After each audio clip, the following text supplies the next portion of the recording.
নমস্কার বন্ধুরা, আশা করি সকলে ভালো আছেন। গত 31শে জানুয়ারি একটি অর্ডার প্রকাশিত হয়েছে, অর্থাৎ 31শে জানুয়ারি 2025-এ একটি অর্ডার প্রকাশিত হয়েছে, যেখানে 10Cকে হাতিয়ার করে 100 কিলোমিটার দূরে বদলি দেওয়া হয়েছে, যেটা বলা হচ্ছে।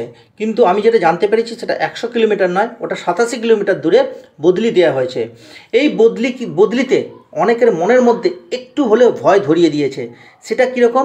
যে সমস্ত বিদ্যালয়ে সারপ্লাস শিক্ষক বা শিক্ষিকা বা শিক্ষাকর্মী আছেন, ওনাদের মনে একটু হলেও ভয় কিন্তু দানা বেঁধেছে।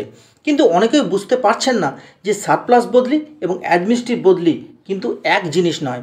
আজকে এই বিষয়টি পরিষ্কার করে বোঝানোর চেষ্টা করছি আপনাদের। তারপর বলবো আমি যা আগে বলেছি তা আসল রহস্যটা কী। চলুন আলোচনা শুরু করা যাক। আলোচনা শুরু করার আগে বলি, এই 10C নিয়মটি কোত্থেকে এলো বা কিভাবে এলো।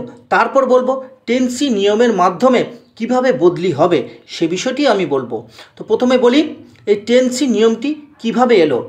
10ই ফেব্রুয়ারি 2023 শুক্রবার, আবার বলছি 10ই ফেব্রুয়ারি 2023 শুক্রবার, রাজ্যের মাধ্যমিক ও উচ্চ মাধ্যমিক স্কুলগুলিতে পড়ুয়া শিক্ষক অনুপাত নিয়ে, অর্থাৎ ছাত্র শিক্ষক অনুপাত নিয়ে উষ্মা প্রকাশ করেছিলেন কলকাতা হাইকোর্টের বিচারপতি বিশ্বজিৎ বসু।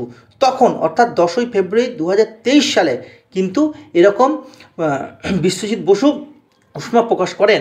সেই সময় রাজ্যের অ্যাডভোকেট জেনারেল সৌমেন্দ্রনাথ মুখোপাধ্যায় আশ্বাস দেন যে শিক্ষকদের বদলি সংক্রান্ত নতুন নিয়ম আসতে চলেছে, এবং তারই ফলপ্রসূ হিসেবে কিছুদিনের পরই নির্দেশিকা জারি হয়, যেখানে 10C নিয়ম কিন্তু আসে। এই 10C নিয়ম নিয়ে কী বলা হয়েছে, অর্থাৎ এই 10C নিয়মে বা এই 10C ধারায় কী বলা হয়েছে, এই নির্দেশিকায় কীরকম হতে চলেছে, এই বিষয়টি এবার আমি বলছি।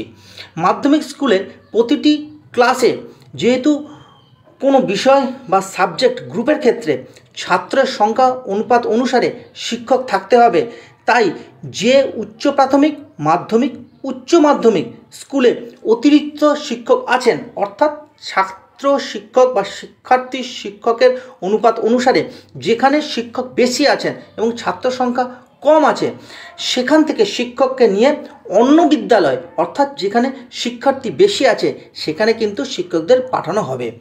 যে শিক্ষকরা নতুন চাকরিতে জয়েন করবেন, অর্থাৎ শেষ জয়েনিং যিনি হবেন, তাকেই প্রথমে বদলি করা হবে, এরকমই কিন্তু বলা হয়েছে।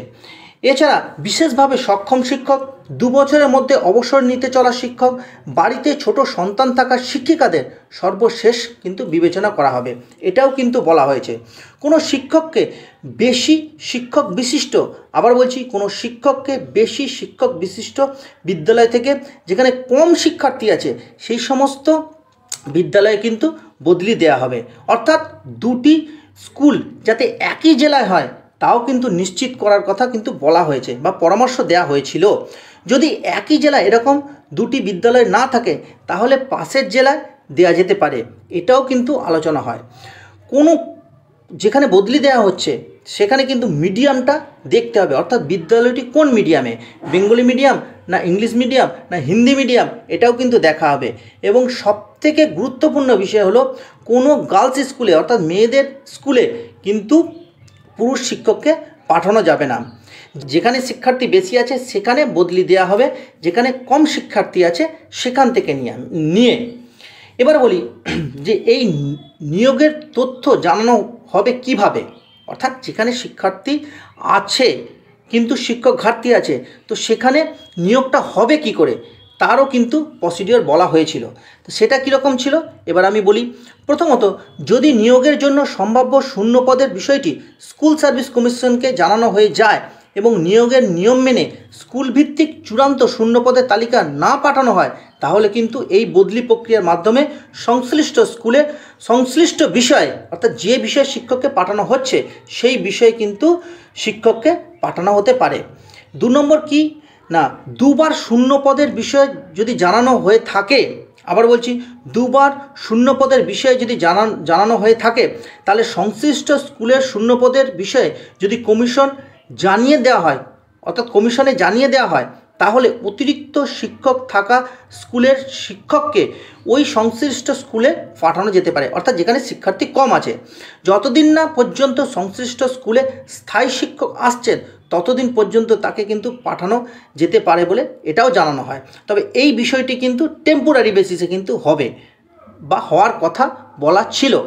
এই শূন্যপদ পূরণ হয়ে গেলে স্টপ গ্যাপ শিক্ষককে তার পুরনো স্কুলে কিন্তু ফিরিয়ে দেওয়া হতে পারে, অথবা অন্য স্কুলেও কিন্তু পাঠানো হতে পারে। এই বিষয়টি যেটা আমরা হাসির ছলে পরিযায়ী শিক্ষক হিসেবে বলি, এই রকমও কিন্তু ঘটনা ঘটতে পারে। তো যাই হোক, এই বিষয়টি কিন্তু সম্পূর্ণ বিষয়টি হলো সারপ্লাস বদলির বিষয়।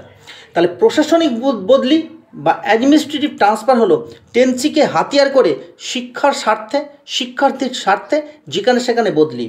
এই বদলি যাকে খুশি তাকেই করা যাবে। আর সারপ্লাস বদলি হলো অতিরিক্ত কর্মচারীর বদলি, যেখানে বেশি শিক্ষার্থী আছে সেখানে বদলি দেওয়া হবে কম শিক্ষার্থীযুক্ত বিদ্যালয় থেকে নিয়ে।